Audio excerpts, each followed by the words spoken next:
the guy they have in custody, Roy Larry, is not the shooter.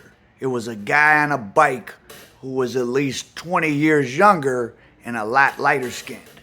This is a quote from an anonymous source that my buddy Bernstein over at Gangster Report got from Oak Park at the scene of the crime of the unfortunate homicide of Dan Hutchinson of Hutch Jewelry. Of course, that was a big story out of Detroit over the last week. He was gunned down. I didn't know his wife was in the GMC Yukon Denali next to him when he was shot. So yeah, I guess he was in the driver's seat and the guy shot 12 times. Thankfully, the wife wasn't hit.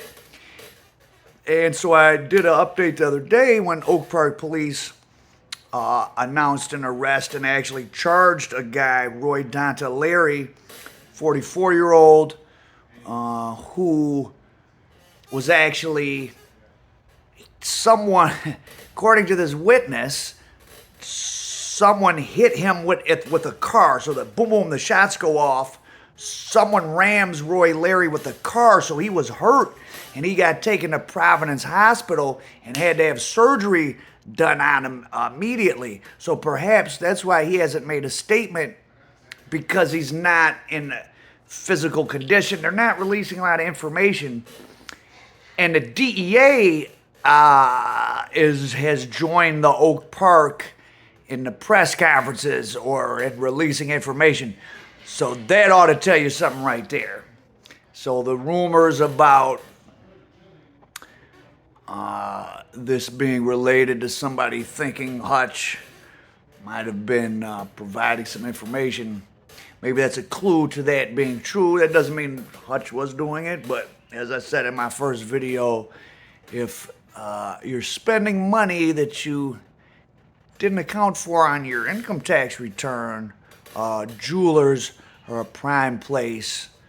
I mean, I know if I was an FBI or DEA agent, I would go hassle someone like Hutch or Gary at Golden Sun or some others, because they could be the type of people that might theoretically violate some money laundering laws, and then you have leverage to pressure them into helping get information about someone they're targeting. So anyways, this witness that Bernstein found, I guess, who must have been standing in the parking lot, from his manner of talking, sounds like a middle-aged to older white male, because he went on to say Roy Larry was not the shooter.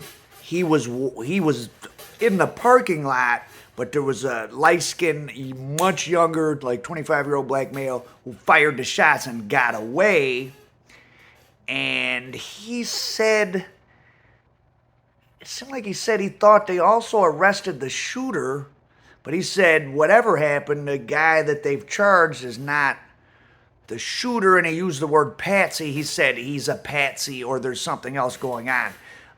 Sounds like he's a Jimmy Hoffa and JFK conspiracy buff, because the only time you really heard the word patsy in pop culture is when Lee Harvey Oswald was being walked out after the JFK murder, and they said, "Did you do it?" And he said, "I'm a patsy." A patsy is someone who is set up to take the fall for somebody else's crime.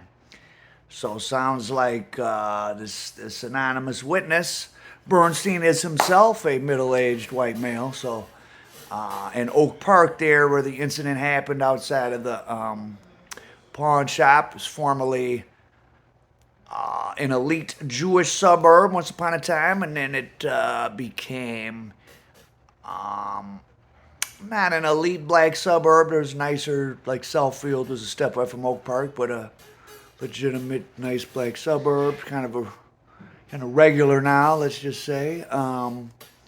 Interestingly, Oak Park has a storied gangster history. My father, back pre-Al Prophet days, when he was still in the streets, being a professional pool player, he would go up to the pool. There's a pool hall on like 9 Mile and Coolidge, right down the street from where the unfortunate incident with Hutch occurred, that for a long time was one of the top money pool halls in the United States. Meaning, if you're a guy who liked to gamble big money on pool, you would go there. My father briefly had like a backer. Someone put up money behind him. This is back in the 60s. Freddie the Pope Salem of Detroit, gambling captain fame. He was Syrian. He operated out of there when he was on parole at the end of his life. But yeah, that pool hall down there, it was kind of where gambling brings together the Middle Eastern, Jewish, Italian, black, everybody likes to gamble. And that was a pool hall where that stuff went on.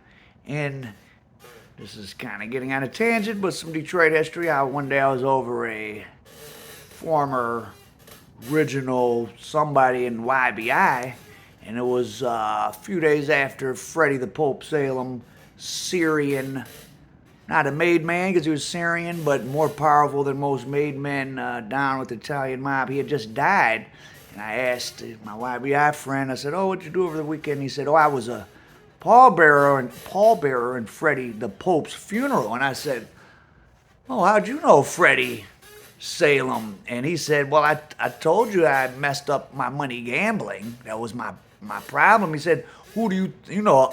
Now, this was a guy who in his mid-20s was somebody moving bricks of H back in the 80s, so big fella. He said, who could take my bets? Who could pay me off if I won, and who wasn't scared to collect, if I lost. And me and Freddie were Salem, and Salem were friends, and he still took my bets at the end. So that area there where Hutch was killed, anywhere where there's jewelers and stuff like that, I mean, who buys expensive jewelry? It's not necessarily criminals, but flamboyant people from certain cultures, the Middle East, Italians, Jewish, African American. And seems like a nexus point there. But there's like I said in my initial video, or on the update when I said someone got arrested, if anyone recognizes the shooter and that's your friend or relative and he was with you, well, I guess he wasn't with you because he was at the scene because somebody hit him with a car and he was hurt and taken to the hospital and charged. But if you know this guy and maybe he was just someone who happened to be walking through the parking lot or whatever, and a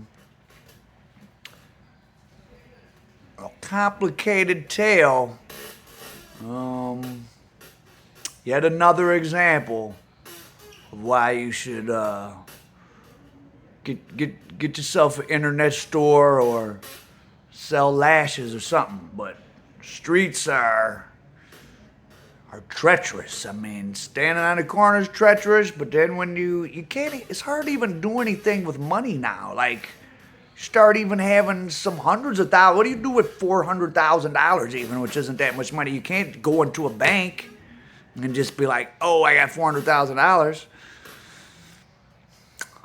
Unfortunately for Hutch's family, they lost their father, husband, son, brother, etc. Maybe we'll never know what happened, but this guy Roy Larry's in custody, but I have an on-the-scene witness saying he wasn't the shooter, and I'm sure the police know this because this guy gave the statement to Oak Park Police. They're just not mentioning it. Perhaps they're trying to work Mr. Larry for information on who that guy is, but maybe Mr. Larry doesn't know because he literally was just happened to be walking by. So stay tuned. Rest in peace, Hutch. Out profit, American dope.